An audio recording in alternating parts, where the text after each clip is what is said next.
When some people think of being productive, it usually involves doing a bunch of things at once and somehow getting it all done. But what if we're looking at productivity all wrong and the key to getting more done is actually doing less? Career coach Liz Bentley joins us live now to talk about why slow productivity may actually be the way to go. Good morning, Liz. Good morning, Cindy. Thanks for having me. Of course, and I think a lot of people are going to love this whole idea, which is less is more. So how can we work smart and not hard? This is the magic trick, right, that everyone has been trying to focus on and learn how to do over the last couple of years. How many times have you heard work smart, not just hard, or even not hard? So the key to it is, number one, we have to change our mindset. I find that so many people think that logging in a long day and working really hard is driving good results, but it's really not. It's not always driving good results. What we need to do is shift our thinking to looking at what is our goal, what are our objectives, and what were the outcomes, and thinking about how to work smart to move the needle and drive great business instead of just putting in long, hard hours. All right, so it sounds like more planning has to get involved. You have to actually look at what you've done and look at the results. So one problem many people have is saying yes to everything and then getting all bogged down. So how do we avoid having too much on our plate? Exactly. So number one is that we need to learn to say no without getting fired. That's the key, right? We want to keep our job. So the number one thing I see is that people have to have excellent executive function.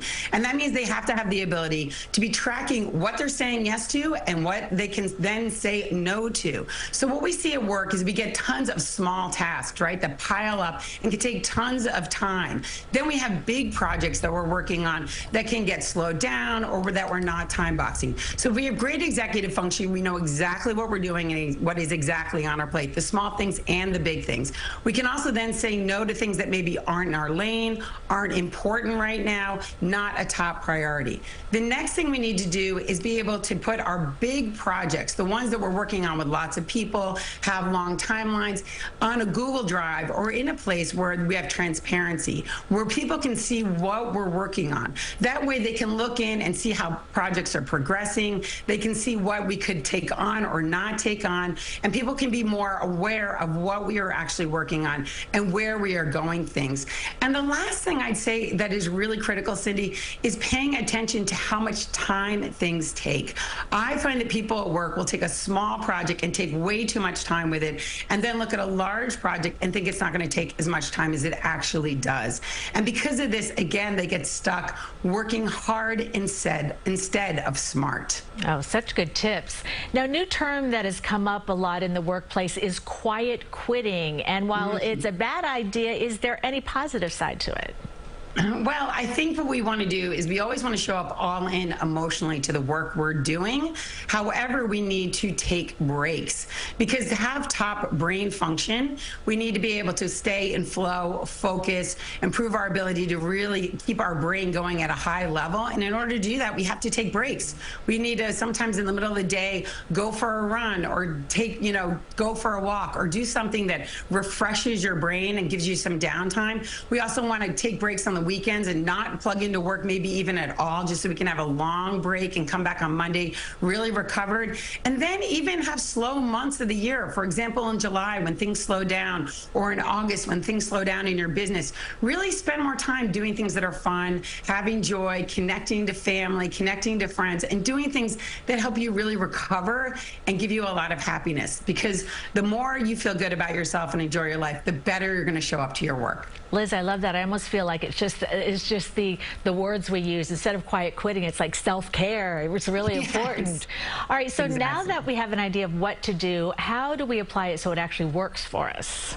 Okay, so I think, again, the key is having really, really good, transparent systems and great communication with everybody you're working with. So as I said earlier, those transparent lists so people can really see what you're working on, communication systems so you're not getting bogged down in email all day and getting stuck around things that people end up spending lots and lots of time on. Sometimes even just picking up the phone to call someone to figure out how to solve a problem.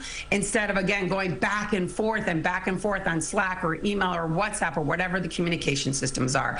So I think just having really clear systems and great communication with your team so everyone knows how we're functioning together, to constantly think about how we're working smart instead of hard. And the last thing I'd say is constant process improvement. Always thinking about how can we make this better? How can we keep making ourselves better? Liz, very good advice. And it's funny when you say make a call. Everyone's like, what? Make a call? I know. That's right. really good. Right. Sometimes it can take 2 seconds. Yes. And instead, you know, we send out an email, we wait a day. Yeah, it's just too long. Too long. Liz So Bentley, thank you so much for joining us this morning. We really appreciate it.